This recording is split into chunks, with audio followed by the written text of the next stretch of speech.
रहेगा आपके अपलाइन से। जो लोग आपके अपलाइन में भी दो तरह के लोग होते हैं।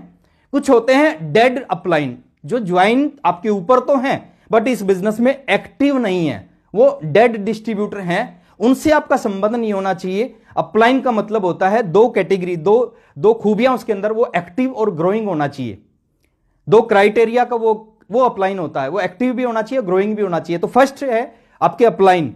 अपलाइन से आपका जिंदगी भर का रिलेशन रहेगा। और अपलाइन के बारे में एक चीज बोली जाती है, तीन चीजों का ख्याल रखना चाहिए जब भी अपलाइन का नाम आए। जो भी एक्टिव ग्रोइंग अपलाइन से आप बात करना चाह रहे हैं, तीन चीज हमेशा ध्यान रखें। पहली चीज, जो फर्स्ट स्टेप है अपलाइन में, हमेशा रिगार्ड करें, रिस्पेक्ट करें और दिल से रिस्पेक्ट करें।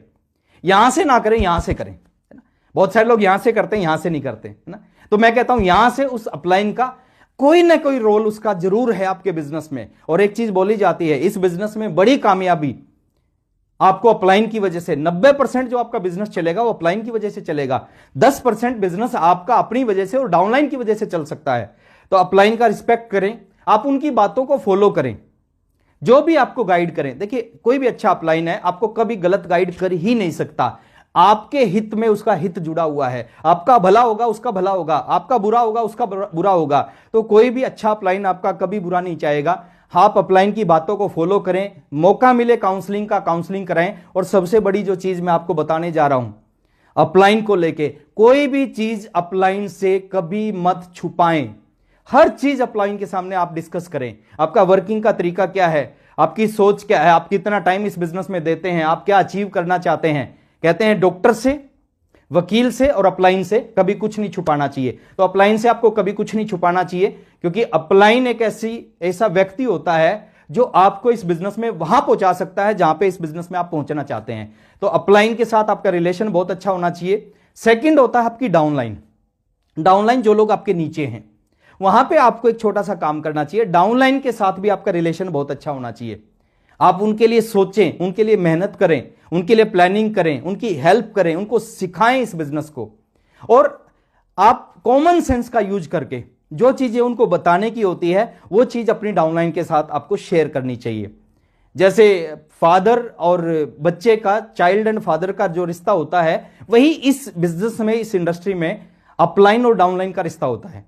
तीसरा रिलेशन होता है क्रॉस लाइन।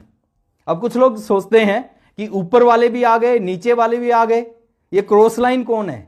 क्रॉस लाइन कौन होता है? जो आपके ना अपलाइन में होती है ना डाउनलाइन में होती है, वो आपके साइड में, वो आपकी अपलाइन की सेकंड लेग हो सकती है, आपकी अपलाइन की लेग हो सकती है, या वहां से भी क्रॉस हो सकती है। वहां पर आपका रिलेशन कैसा होना चाहिए? और आज मैं उसी टॉपिक के ऊपर आपसे बात करने आया हूं कि अपलाइन के साथ में रिलेशन, डाउनलाइन के साथ, क्रॉस लाइन के साथ आपका रिलेशन कैसा होना चाहिए।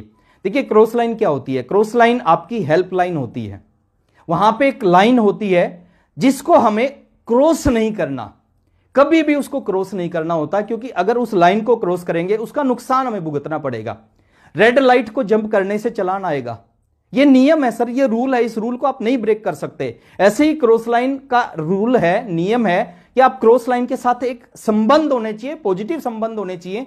लेकिन वत्स साहब बताते हैं वो संबंध इतने गहरे नहीं होने चाहिए कि आप उनके ड्राइंग रूम में जाके बैठे और वो आपके ड्राइंग रूम में जाके बैठे। और ये रूल जिंदगी भर लागू रहेगा। इस रूल को कभी बदला नहीं जा सकता, कभी चेंज नहीं किया जा सकता इस रूल को। तो मैं आपको यही बताना चाहूंगा, जो आपके क्रॉस लाइन के साथ जो रिलेशन है ना, वो रिलेशन एक लिमिट में होने चाहिए। आप कभी भी क्रॉस लाइन मिलती हैं, फंक्शनों में मिलती हैं, आप पॉजिटिव बात करें। इसमें लेके 3 पॉइंट मैं आपके साथ में डिस्कस करना चाहता हूं। पहला point, number 1 point, cross line के साथ में जो आपका रिलेशन है वो अच्छे फ्रेंड वाला रिलेशन होना चाहिए। आप हमेशा उसके बारे में अच्छा अच्छा सोचें। देखिए, नेचर का एक नियम है, आप किसी भी व्यक्ति के बारे में जैसा सोचते हैं वैसा ही जवाब उसका मिलता है। वत्स साहब एक स्टोरी सुनाते हैं, स्टोरी मैं आपके साथ में शेयर करता हूं। एक राजा थे, वो राजा यंग थे और जितने भी उनके राज्य में जो बुजुर्ग लोग थे, बूढ़े लोग थे, उनके बारे में वो ज्यादा अच्छा नहीं सोचते थे। वो कहते थे कि ये जो बूढ़े लोग हैं ये बोझ होते हैं, ये कोई काम नहीं करते, ये क्या खाली खाते रहते हैं, और ये पूरे हमारे राज्य का बहुत सारा अनाज खाते हैं, बोझ है हमारे राज्य पे। तो एक दिन राजा अपना भेष बदल के गए और उनको देखा कि यार ये बूढ़े लोग मेरे बारे में क्या सोचते हैं, मैं तो उनके बारे में ऐसा सोचता हूं। तो भेष बदल के गए तो किसी बूढ़े व्यक्ति से पूछा कि बाबा जो आपके राजा हैं वो कैसे हैं? तो उन्होंने कहा यार बड़ा निकम्मा राजा है। है ना, कुछ नहीं करता, सारा दिन अपने राज्य में बैठा रहता है ना, जो हमारे लिए करना चाहिए वो नहीं करता, बहुत ही बकवास बेकार राजा है। दूसरे से